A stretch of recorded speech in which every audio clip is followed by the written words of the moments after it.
ហើយហ៊ុនសែនបិទភ្នែកបើកដៃឲ្យប្រពន្ធខ្លួនសម្រាប់សហាយខ្លួនអ្នកស្រីត្រូវបានឃាតករមិនស្គាល់មុខបាញ់ប្រហារកាលពីថ្ងៃទី6 ខែកក្កដាឆ្នាំ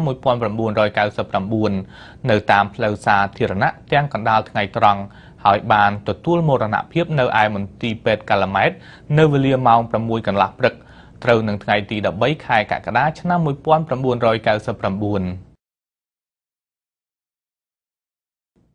អ្វីដែលខ្ញុំមើលឃើញក៏ដូចជាតែពុកម្ដាយខ្ញុំកូនប្រុសរបស់ខ្ញុំមិនដាច់ថាគាត់នឹងបាត់បាត់បង់ពីខ្លួនខ្ញុំទេឬអត់ទេ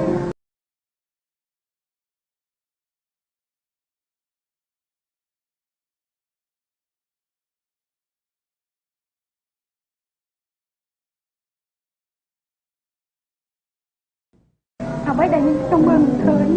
ក៏ដូចជាតែពុកម្ដាយខ្ញុំ